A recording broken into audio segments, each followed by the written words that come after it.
who thus live will reveal the gospel even in the manner of their death. You and your brother John will go different ways, and one of you may sit down with me in the eternal kingdom long before the other. It would help you much if you would learn that true wisdom embraces discretion as well as courage. You should learn sagacity to go along with your aggressiveness. There will come those supreme moments wherein my disciples will not hesitate to lay down their lives for this gospel. But in all ordinary circumstances, it would be far better to placate the wrath of unbelievers, that you might live and continue to preach the glad tidings. As far as lies in your power, live long on the earth, that your life of many years may be fruitful in souls won for the heavenly kingdom. When the Master had finished speaking to James Zebedee, he stepped around to the end of the table where Andrew sat, and, looking his faithful helper in the eyes, said, "Andrew, you have faithfully represented me as acting head of the ambassadors of the heavenly kingdom. Although you have sometimes doubted, and at other times manifested dangerous timidity, still you have always been sincerely just and eminently fair in dealing with your associates. Ever since the ordination of you and your brethren as messengers of the kingdom, you have been self-governing in all group administrative affairs, except that I designated you as the acting head of these chosen ones. In no other temporal matter have I acted to direct or to influence your decisions, and this I did in order to provide for leadership in the direction of all your subsequent group deliberations. In my universe, and in my Father's universe of universes, our brethren's sons are dealt with as individuals in all their spiritual relations, but in all group relationships we unfailingly provide for definite leadership. Our kingdom is a realm of order, and where two or more will creatures act in cooperation, there is always provided the authority of leadership. And now, Andrew, since you are the chief of your brethren by authority of my appointment, and since you have thus served as my personal representative, and as I am about to leave you and go to my Father, I release you from all responsibility as regards these temporal and administrative affairs. From now on you may exercise no jurisdiction over your brethren, except that which you have earned in your capacity as spiritual leader, and which your brethren therefore freely recognize. From this hour you may exercise no authority over your brethren, unless they restore such jurisdiction to you by their definite legislative action, after I shall have gone to the Father. But this release from responsibility as the administrative head of this group does not in any manner lessen your moral responsibility to do everything in your power to hold your brethren together with a firm and loving hand during the trying times just ahead, those days which must intervene between my departure in the flesh and the sending of the new teacher who will live in your hearts, and who ultimately will lead you into all truth. As I prepare to leave you, I would liberate you from all administrative responsibility, which had its inception and authority in my presence as one among you. Henceforth I shall exercise only spiritual authority over you and among you. If your brethren desire to retain you as their counselor, I direct that you should, in all matters temporal and spiritual, do your utmost to promote peace and harmony among the various groups of sincere gospel believers. Dedicate the remainder of your life to promoting the practical aspects of brotherly love among your brethren. Be kind to my brothers in the flesh when they come fully to believe this gospel. Manifest loving and impartial devotion to the Greeks in the west and to Abner in the east. Although these my apostles are soon going to be scattered to the four corners of the earth, there to proclaim the good news of the salvation of sonship with God, you are to hold them together during the trying time just ahead, that season of intense testing, during which you must learn to believe this gospel without my personal presence, while you patiently await the arrival of the new teacher, the Spirit of Truth.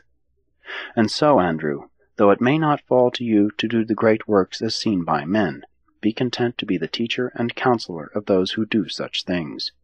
Go on with your work on earth to the end, and then shall you continue this ministry in the eternal kingdom.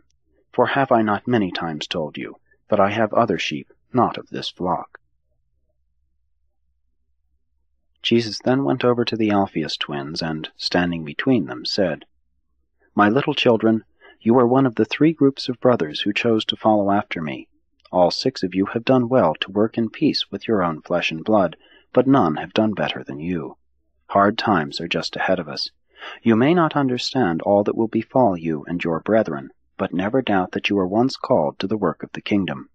For some time there will be no multitudes to manage, but do not become discouraged. When your life work is finished, I will receive you on high, where in glory you shall tell of your salvation to seraphic hosts and to multitudes of the high sons of God. Dedicate your lives to the enhancement of commonplace toil. Show all men on earth and the angels of heaven how cheerfully and courageously mortal man can, after having been called to work for a season in the special service of God, return to the labors of former days.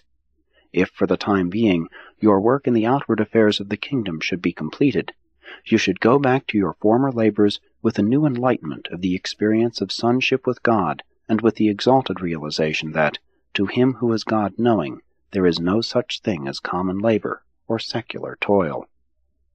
To you who have worked with me, all things have become sacred, and all earthly labor has become a service even to God the Father.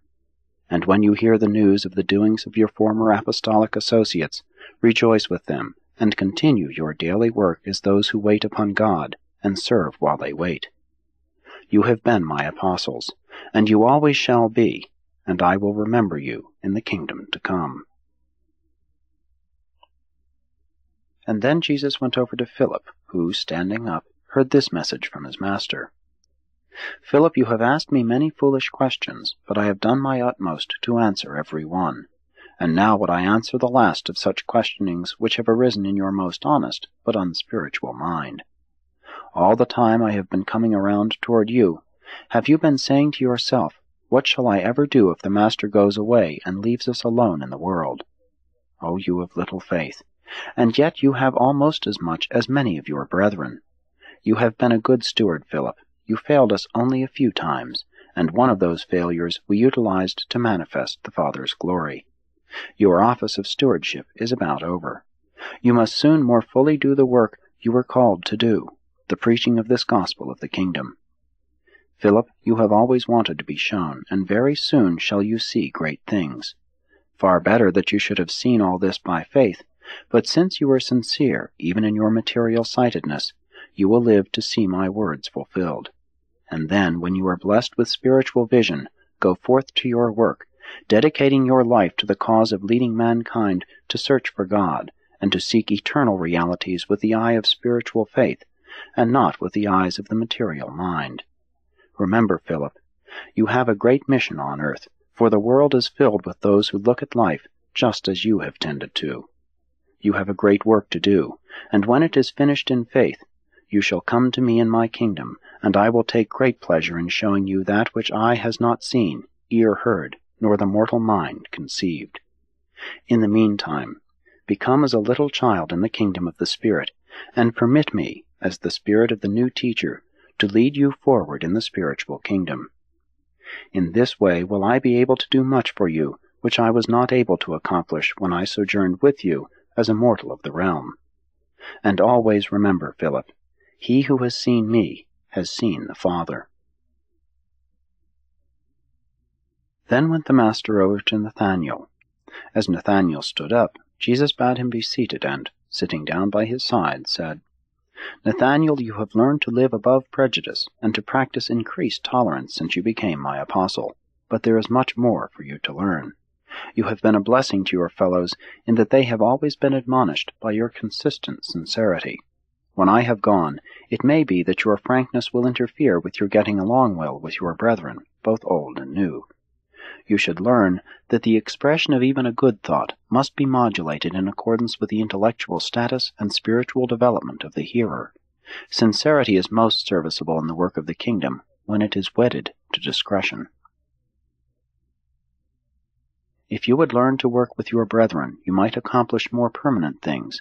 But if you find yourself going off in quest of those who think as you do, in that event, dedicate your life to proving that the God-knowing disciple can become a kingdom builder even when alone in the world, and wholly isolated from his fellow believers. I know you will be faithful to the end, and I will someday welcome you to the enlarged service of my kingdom on high. Then Nathanael spoke, asking Jesus this question. I have listened to your teaching ever since you first called me to the service of this kingdom, but I honestly cannot understand the full meaning of all you tell us. I do not know what